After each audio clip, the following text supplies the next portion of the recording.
নমস্কার বন্ধুরা, চৈতালি হেসেলে আপনাদের সবাইকে অভিনন্দন। আজ আমি পমফ্রেট ভাপার রেসিপিটা নিয়ে এসেছি। কিভাবে তৈরি করছি তাহলে আসুন দেখে নিই।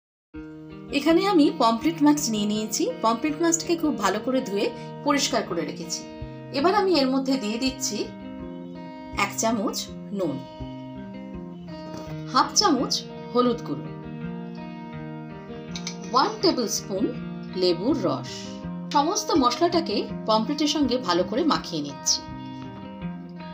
দেখুন সমস্ত মশলাটা পমফ্রেটের সঙ্গে মাখানো হয়ে গেছে। এই অবস্থা আমি মাছটাকে আধ ঘন্টা রেখে দিচ্ছি। এবার আমি একটা মিক্সিং জার নিয়ে নিলাম। এর মধ্যে দিয়ে দিচ্ছি 1 টিস্পুন কালো সর্ষে, 1 টিস্পুন সাদা সর্ষে, 1 টিস্পুন পোস্ত, 3টে কাঁচা লঙ্কা। এবার ড্রাই এটাকে খুব ভালো করে মিক্সিতে বেটে নিন। দেখুন ড্রাই মশলাটা বাটা হয়ে গেছে। এবার আমি এর মধ্যে দিয়ে দিচ্ছি 1 টেবিল স্পুন টক দই, আর দিচ্ছি সামান্য নুন, আর দেব 1 টিস্পুন জল। এবার এটাকে আলাদাভাবে ব্লেন্ড করে নিচ্ছি। দেখুন মশলাটা তৈরি করা হয়ে গেছে। এরপরে আমি নেক্সট স্টেপে আসছি। এবার আমি একটা টিফিন বাটি নিয়ে নিয়েছি। আধ ঘন্টা হয়ে গেছে। এবার আমি পমফ্রেট মাছটাকে টিফিন বাটির মধ্যে দিয়ে দিচ্ছি। এবার যে মশলাটা পেস্ট করে রেখেছিলাম সেই মশলাটা এর মধ্যে ঢেলে দিলাম। দিয়ে দিচ্ছি হাফ চামচ হলুদ গুঁড়ো।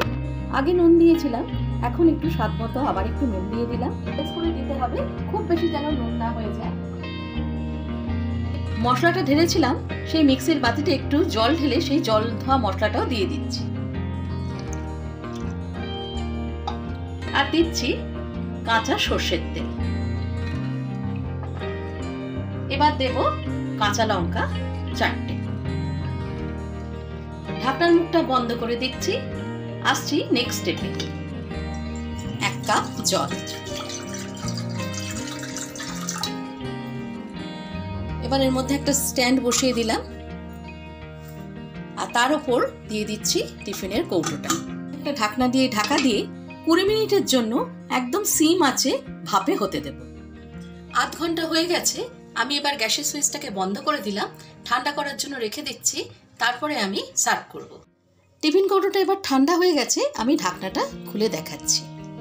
দেখুন কত সুন্দর তৈরি হয়ে গেছে।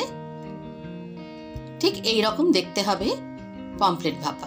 এভাবে খুব সহজেই খুব সামান্য 4টি উপকরণের সাহায্যেই তৈরি করে ফেলতে পারেন একটা অসাধারণ পমফ্রেট ভাপার রেসিপি, যা দিলে আর কোনো পদই খাবে না কেউ।